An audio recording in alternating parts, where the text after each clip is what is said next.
ஒரு காலத்தில் ஒரு கிராமம் இருந்தது. அங்கே நீர் மிகவும் குறைவாகவே இருந்தது. கிணறுகள் வறண்டு போயின. நிலங்கள் பாலம் பாலமாய் வெடித்தன. மீனா, கிணற்றில் தண்ணீர் ரொம்ப குறைவாக இருக்கு. இந்த வருஷம் விளைச்சல் என்னாகுமோ தெரியலையே. ஆமாம் அப்பா, செடிகளும் வாடி போயிருக்கு. மீனா தன் பாட்டியிடம் சென்றாள்.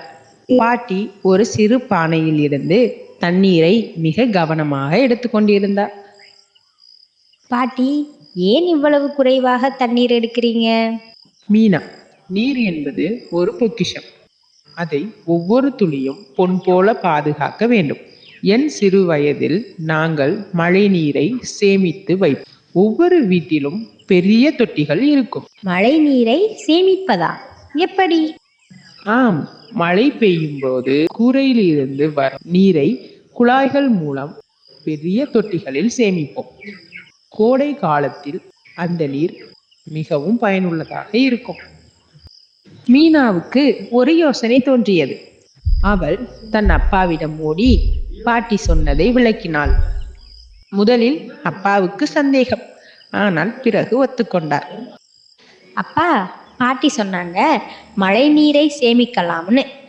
நம்ம வீட்டில் ஒரு தொட்டி கட்டி கூரையில இருந்து வர்ற தண்ணியை அதில் விடலாம். அது நல்ல யோசனை தான் மீனா, ஆனால் நிறைய வேலை இருக்குமே. பரவாயில்லை அப்பா, நான் உங்களுக்கு உதவுவேன். கிராமத்தில் உள்ள மற்றவர்களுக்கும் இதை சொல்லலாம். மீனாவின் ஆர்வத்தை பார்த்து அப்பாவும் கிராம மக்களும் சேர்ந்து மழைநீரை சேகரிக்கும் அமைப்புகளை உருவாக்க ஆரம்பித்தனர்.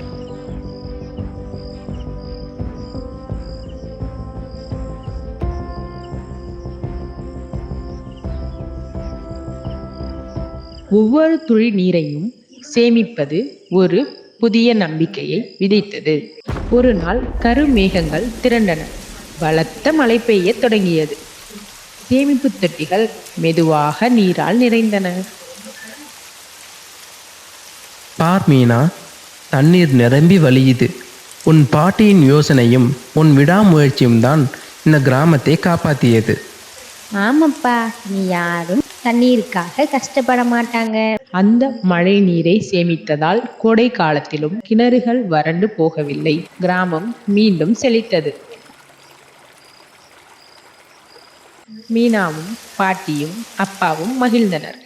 நீர் சேமிப்பு என்பது ஒரு கடமை என்பதை அந்த கிராம மக்கள் புரிந்து கொண்டனர். நீர் சேமிப்பு என்பது வெறும் பழங்கதை அல்ல, அது நம் எதிர்காலத்திற்கான முதலீடு. ஒவ்வொரு துளியும் முக்கியம்.